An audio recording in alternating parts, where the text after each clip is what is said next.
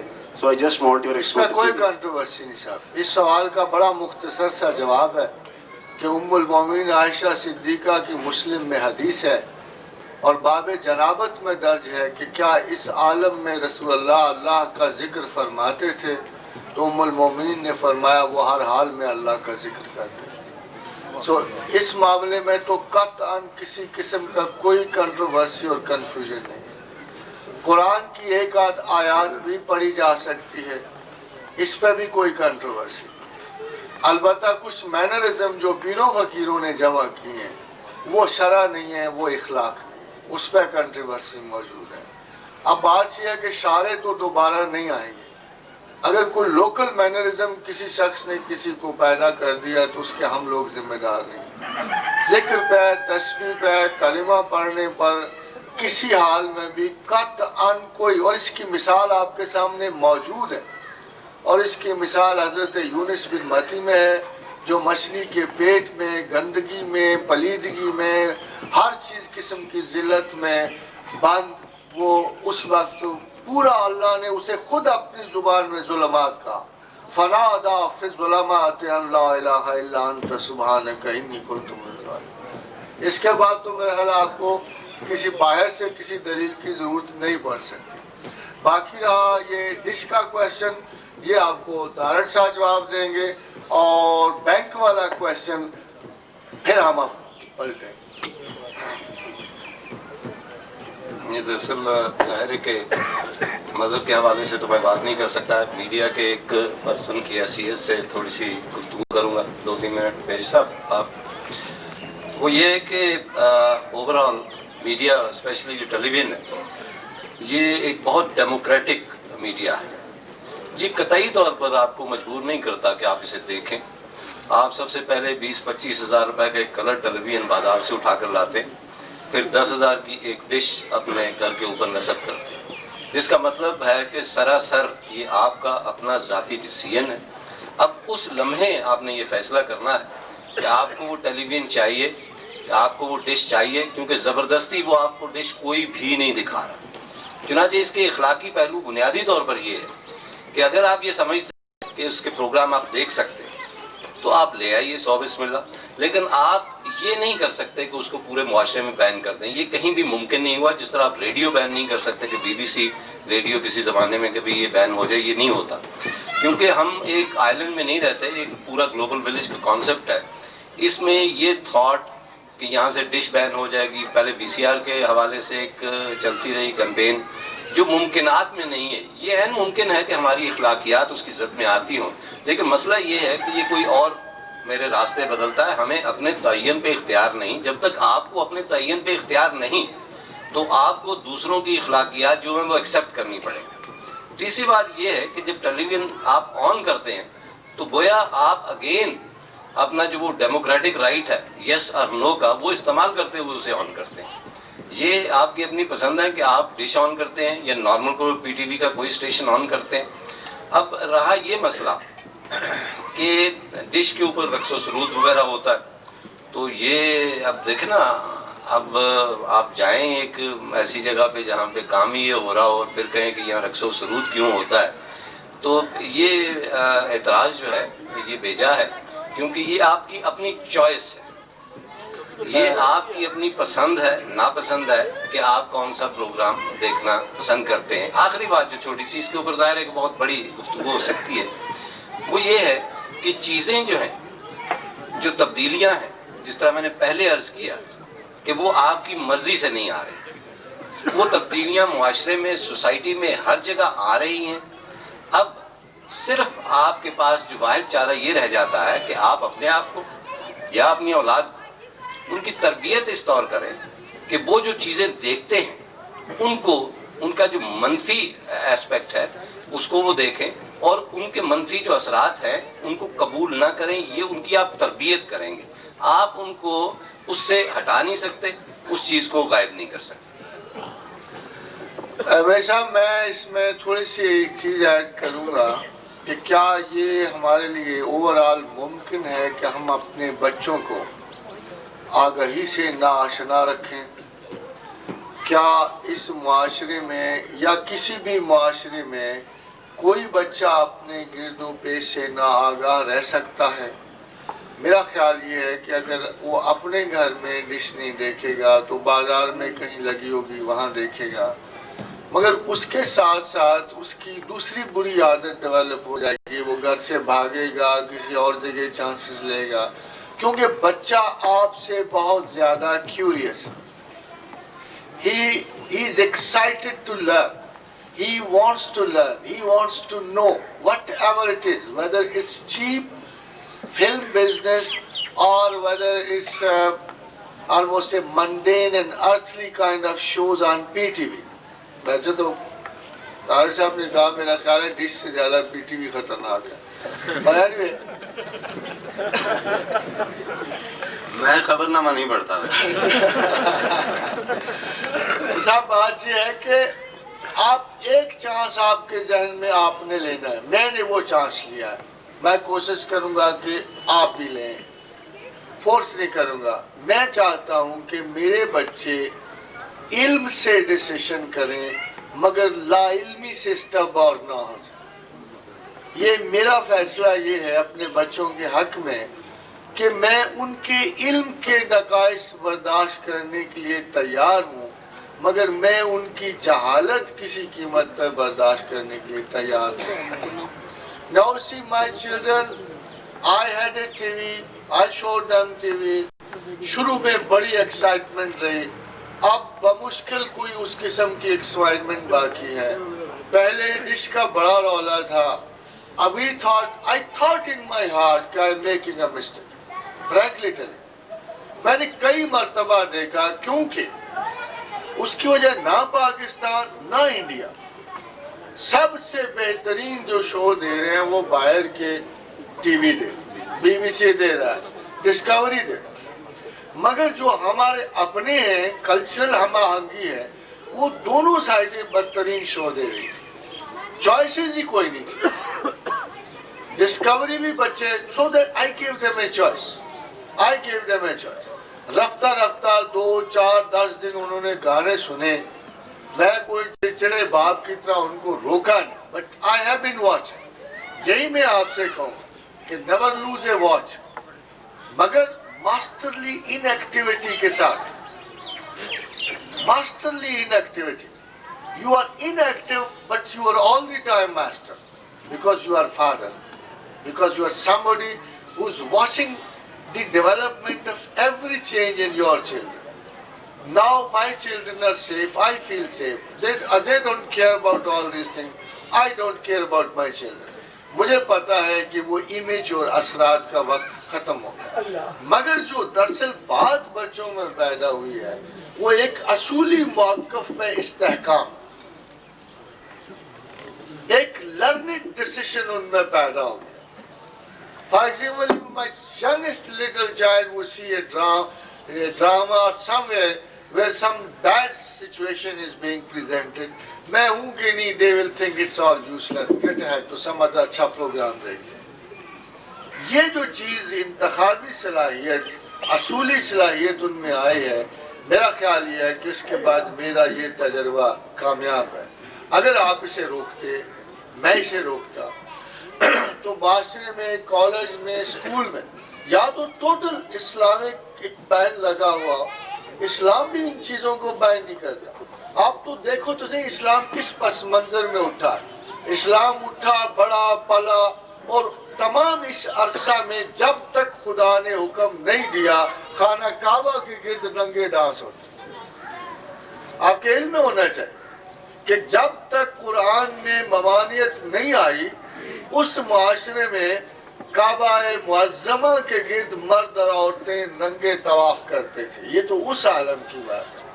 And nobody said, شروع میں کوئی ممانعت دی، بعد میں نہیں آئی، حتیٰ کہ اللہ کو اپنے گھر کے تقدس کا خیال آیا اور کہا کہ اب کوئی بھی شخص جو ہے کعبہ کا طواف ننگا نہیں کرے۔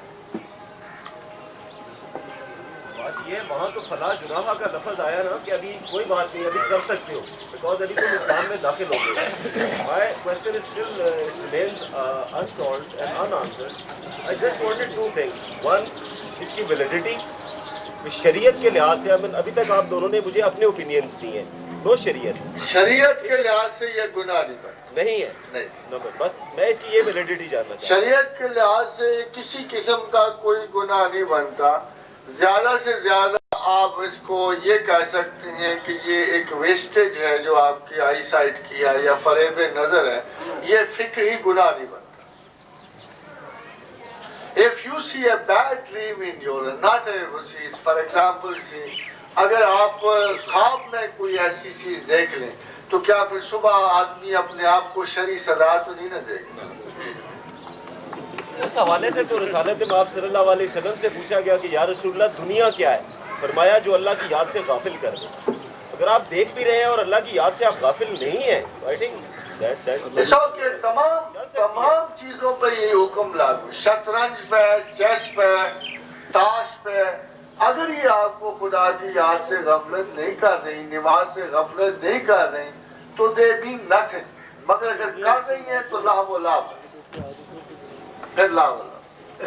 پروفیسر صاحب، میری گزارش یہ ہے کہ اشرف المخلوقات کو جی تیسرا میں صاحب تیسرے سوال کا جواب یہ ہے کہ جب تک جو قرآن حکیم نے سودی نظام کو قطعاً کوئی امپورٹنس نہیں دی. اگر آپ غور سے قرآن پڑھیں تو 3 یا 4 سٹیٹمنٹس کے علاوہ سود کے بارے میں کوئی سٹیٹمنٹ نہیں، بلکہ اصول کی صرف ایک سٹیٹمنٹ کہ یمحق اللہ الربا ویربی الصدقات، کہ اللہ سود کو مٹاتا ہے اور صدقات کو بڑھاتا ہے. آپ کے اس ملک میں سود کا کوئی کاؤنٹر سسٹم موجود نہیں. یہ اس جگہ ہے، یہ اللہ بڑھاتا ہے یا حکومت وقت جو آپ کی وارث ہے، جو اللہ کے نظام کو چلانے کی رسپانسبلٹی رکھتی ہے، اگر وہ سود گھٹانا چاہیں تو وہ صدقات کے سسٹم کو فروغ دیں. خدا کے نزدیک چینج اتنی سادہ ہے کہ صرف ایک مرتبہ ذکر کیا اور پھر موضوع کو چھیڑا ہی نہیں. یہ اتنا سادہ چینج ہوگا. But you see, if you are incapable of changing the superstructure of economy اور اس نظام کو بدلنے پہ قادر بالکل نہیں ہے اور آپ کی نہ ہمت ہے نہ خیال ہے، تو ایک جنرل عام آدمی پہ اس کی کوئی ذمہ داری whether he does it or not. کیونکہ جو دوسرا رسک اس کے خلاف ہے وہ وہی رسک ہے جو جان کا ہے کہ اگر وہی پیسہ وہ گھر رکھ لے تو چور چکار ڈکیت لوٹ مار، تو اس میں وہی سروائیول کا خطرہ ہے جس کے بارے میں اللہ کہتا ہے فلا اسمال ہے، کہ اگر جان کے ڈر سے، یہ بھی تو ایک اس میں ڈر ہے نا جی، محفوظ رکھے ہوئے ہیں پیسے، اسی پہ سروائیول چلا گیا ہے، فلا اسمال ہے، کوئی گناہ نہیں. پروفیسر صاحب، میری گزارش یہ ہے کہ اشرف المخلوقات کو حور اور شراب طہور ہی کی ٹیمپٹیشن کیوں دی گئی ہے؟ نکالا مجھ کو جنت سے ناکارہ سمجھ کے، دیا پھر شوق جنت کیوں، یہ حیرانی نہیں جاتی. مزید گزارش یہ کہ کیا یہی کافی نہیں تھا کہ اشرف المخلوقات حضرت انسان کا مقصد حیات صرف اور صرف اللہ خالق کائنات کی رضا قرار دیا ہے؟ جناب کشمیر جناب ایوب نام ہے، سیال کوٹ سے جی ایوب نام ہے. ایوب صاحب بات یہ ہے کہ میرا خیال ہے کہ ایک عمومی حالت پہ خدا کے ڈیزائن کا گمان نہیں کرنا چاہیے، کیونکہ پروردگار کے ہاں جو چونکہ پورا قرآن جو ہے منیمم پہ اترا ہے، یعنی اس پست ترین حالت کو کور کر رہا ہے جو کسی انسان کی ہو سکتی ہے. فار ایگزامپل اگر یہ نماز روزہ قانون جتنے آپ دیکھیں گے تو یہ بہترین پہ لاگو نہیں ہے. اگر یہ نماز کا آپ سطر دیکھیں گے فرض کیجئے تو یہ اس شخص کے لیے نہیں ہے کہ جس کے پاس کپڑے موجود ہیں، بلکہ اس شخص کے لیے، اس غلام کے لیے جس کے پاس سرے سے کپڑا موجود نہیں. تو اس حد تک وہ جاتا ہے. تو منیمم پر آ کر اللہ کا قانون لاگو ہوتا ہے اور منیمم پر اس کے ثواب و عذاب ہوتے ہیں. اور پروردگار نے فرمایا کہ ما انزلنا علیک القرآن لتشقی، کہ ہم نے قرآن کو مشقت کے لیے نہیں اتارا. تو جنرلی جن آیات کو ہم پڑھتے ہیں ثواب و عذاب کی آیات کو، وہ ایک جنرل آیات ہیں کہ کوئی بھی آدمی ایک گروہ میں سے 150 میں سے 2 آدمی جیسے آپ ہیں فرض کیجئے تو آپ تو ڈیفرنٹ سوچ سکتے ہیں، مگر 98 بندہ آپ کی طرح نہیں سوچے گا. وہ عذاب و ثواب کو بعین ہی انہی معنوں میں لے گا جو خدا نے بتائے ہوئے ہیں. فار ایگزامپل بازاروں میں ہزاروں آدمی ہے، پھل بیچنے والا ہے، ریڑھی والا ہے، سب کچھ ہے. تو میں نے اکثر دیکھا کہ ایک شخص ریڑھی والا جہاں تھا بڑی مشقت کر رہا تھا اور مدتوں سے وہ ریڑھا چلا رہا ہے. تو I looked at him and I said کہ یہ کیوں ایسے کر رہا. اور میں نے اپنی زندگی پہ نفرین کی کہ مجھے دیکھو کہ میں نے ایک دن بھی ریڑھا نہیں چلایا، but I am earning more than him. Why it is so؟ تو میں نے بڑے اس پہ غور و خوض کیا تو مجھے یہ یقینی خیال آیا کہ اگر اللہ نے اس کی محنت کے ساتھ اس کی عقل نہ محدود کر دی ہو تو شاید دنیا میں کوئی بھی اپنے سٹیٹس آف لائف سے مطمئن نہیں ہوتا. بہت بڑا انسان وہ ہے جو چوائس رکھتا ہے اور ایک سمالر سٹیٹس میں قید ہے، وہ بہت بڑا آدمی ہے. مگر نارملی جن کو آپ سمالر سٹیٹائی کا شکار سمجھتے ہیں وہ بندے اپنے ساتھ اسی سٹیٹس کے مینٹل ایٹیچیوڈ رکھتے ہیں، ورنہ یہ امپاسبل. اسی لیے انعام و اکرام میں بھی پروردگار نے جو جنرل کارڈر مقرر کیا ہے ان میں تو حور و قصور یقیناً بڑی قیمتی بات ہے، بلکہ ان کی کیا even I can think very kindly of them. مگر دراصل خدا نے یہ انعامات جو ہیں اوپر چلتے ہوئے پھر مقام رضا، مقام محبت، مقام توکل، پھر خدا کی چاہت. ظاہر ہے کہ جو پھر زیادہ سمجھدار آگے بڑھنے، آپ کو پتہ ہے کہ 3 جنتیں بنائی گئی. There are 3 galaxies, not 1. اور 3 گیلیکسیز کے معیار چناؤ کے ڈیفرنٹ ہیں.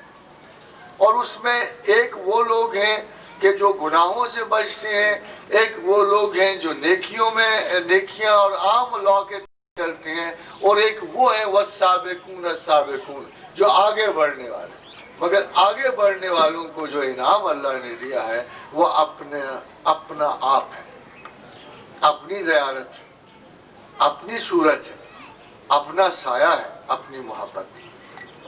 اسی لیے رسول کریم صلی اللہ علیہ وسلم کے بعد سب سے بڑا انعام جو رسول اللہ صلی اللہ علیہ وسلم کو دیا تو کہا کہ وَلَسَوْفَ يُعْطِيكَ رَبُّكَ فَتَرْضَىٰ. تو مقام رضا بھی کسی کو نصیب ہوتا ہے. But as you know and as I know, there are hardly a few who get out of the lottery. Mostly تو وہی چاہیں گے جن کا. پروفیسر صاحب، میں حمایت کریم میرا نام، پنڈی میں انٹر کالج میں لیکچرر ہوں. میں نے ریکنسٹرکشن آف ریلیجس تھاٹ کے حوالے سے تھوڑا سا اسی سے میرے ذہن میں ایک سوال آیا کہ آج کے دور میں قرآن کی سائنسی انداز سے توجہ بہت ضروری ہوگی تاکہ جو پڑھا لکھا ذہن ہے، تشکیک کا شکار ہے، اسکیپٹک مائنڈز ہیں، ان کو اس میں ایک صحیح اس کا جواب مل سکے اور وہ مغرب کے سوالات کا جواب دے سکیں.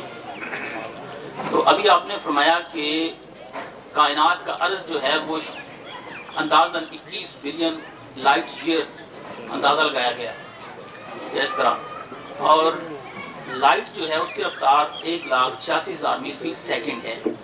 تو یہ اسپیس کو اسیس کرنے کا یا اس میں ٹریول کرنے کا انسانی اندازہ ہے. تو نبی پاک صلی اللہ علیہ وسلم نے جو معراج کیا ہے تو اس سائنس کے اس فارمولے کے تحت کہ حضور کے اس معراج کی کیفیتوں کو ہم سائنس کے تحت کس طرح ایکسپلین کریں گے؟ میں سوال مزید تفصیل سے کروں؟ نہیں، مجھے سمجھ آ گیا. میں نے کہا شاید بلال جواب دے. صاحب، یہ شب معراج کا واقعہ جو ہے یہ کافی آسان ہے. اگر کسی بھی شخص نے ریلیٹیو ٹائمز کے کانسیپٹ پڑھے ہوں تو اب چونکہ خدا قدرت کاملہ اور مطلقہ کا مالک ہے تو اب یہ نہیں پتا کہ اس نے کوانٹم کو استعمال کیا یا ریلیٹیوٹی کو استعمال کیا، چونکہ بہرحال ایک واقعہ ہوا ہے جو ایک طرح سے نہیں بلکہ 5-6 طرح سے ایکسپلین کیا جانا ممکن ہے۔ فار ایگزامپل جیسے عطا اللہ شاہ بخاری نے کہا تھا اسی واقعے کو ایکسپلین کرتے ہوئے کہ تیرے لونگدا پہ لشکارات حالیہ نے حل ڈھک لے، تو عطا اللہ شاہ نے کہا کہ جیسے دور سے کسی ایسی صورت کو دیکھ کر یہ مصرع پڑھا گیا، اسی طرح جب رسول اللہ صلی اللہ علیہ وسلم نے اوپر جانا تھا تو پوری کائنات کو منجمد کر دیا۔ Even it could be billions of years travel. Billion years کا ٹریول ہو سکتا تھا، مگر چونکہ منجمد تھا اور اس میں کوئی حرکت نہیں تھی، سٹے کر گیا تھا، اس لیے وہ ٹائم جو ہے وہ کاؤنٹ ہی نہیں ہوا جس میں وہ گئے اور وہ واپس آئے۔ سیکنڈ جو ہے کمپیکشن ہے۔ سیکنڈ جو بات ہے وہ کمپیکشن ہے کہ آپ کا چھوٹا سا ٹائم جو 1 لمحے 2 لمحے کا، وہاں جو ہے اندازن لگتا ہے کہ وہاں 2-4 بلینز کو کور کرتا ہو۔ And in fact this is true کہ billions and trillions of galactical life کو جب ہم میں کمپیکٹ کیا گیا تو 60-70 سال زندگی بن گئی۔ آبویسلی اس زندگی کا اتنی بڑی زندگی کے ساتھ نہ کوئی مناسبت ہے، نہ کوئی قدر بنتی ہے، نہ ہی ہمارے لیے یہ خیال کوئی قابل خوشکن ہے کہ ہم اتنی بڑی کائنات میں اتنی سی معمولی عمر لے کے اس میں راہ گزری کر رہے ہیں۔ تو وہاں بھی اسی قسم کا کانسیپٹ ہے کہ ٹائم کو ریلیٹیو کر دیا گیا کہ 1 لمحہ یہاں کا وہاں کا اتنا طویل عرصہ کر دیا۔ بٹ اباوال مجھے ایک دفعہ ایک شخص نے پوچھا تھا، ابھی آپ کو سائنٹیفک بات بتاؤ کہ مجھے ایک شخص نے ایک دفعہ پوچھا کہ پروفیسر صاحب آپ پڑھے لکھے ہیں، سمجھدار ہیں، تو کیا آپ واقعی مانتے ہیں کہ معراج بدنن تھی؟ تو میں کہا ہاں میں مانتا ہوں۔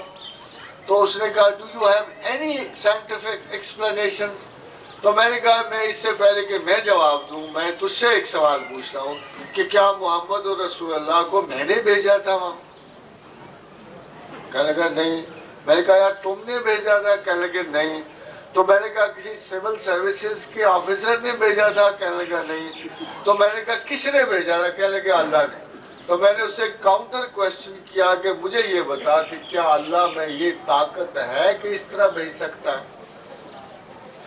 تو انفیکٹ یہ جو بالو کا faith is a more simple answer than an explanation. اور اگر اللہ موجود ہے اور ہم اسے omnipotent, omniscient, omnipresent, تو کس دن ان لفظوں پر اعتقاد کریں؟ میں نے ابھی تھوڑے دیر پہلے آپ سے کہا تھا کہ خدا نے جو سوچا وہ وجود ہو گیا، جو نہیں سوچا وہ عدم ہے۔ اگر اللہ نے اپنے بندے کو وہاں تک لے جانے کا سوچا وہ فیکٹ ہو گیا، نہ سوچتا تو یہ واقعی نہ پیش آتا۔ تو naturally you see we can explain this incident with scientific thought, with relativity، زمان و مکان کے ہر نہج سے یہ جو اللہ کے رسول کی معراج ہے یہ ایکسپلین ہو سکتی ہے۔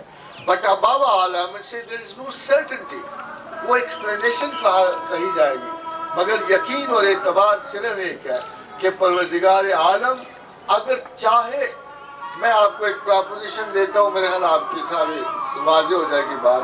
فرض کیجئے کہ ایک نکر میں اللہ میاں بیٹھے یہ ساری باتیں سوچ رہے ہیں جو گزر رہے ہیں، ساری بات، زندگی، موت، یہ واقعات، پہاڑ، سب کچھ سوچ رہے ہیں۔ Suppose say it's enough yaar, leave it, 2 hoots for it۔ اچانک وہ اٹھ کھڑا ہو کہتے ہیں یار دفعہ کرو، کیا فضول سوچے سوچ رہا ہے، تو یہ کیا رہ جائے گا پیچھے؟ اگر آپ غور کریں تو پوری کی پوری کائنات ایک وہمہ اور حیولہ، ایک تصور ہے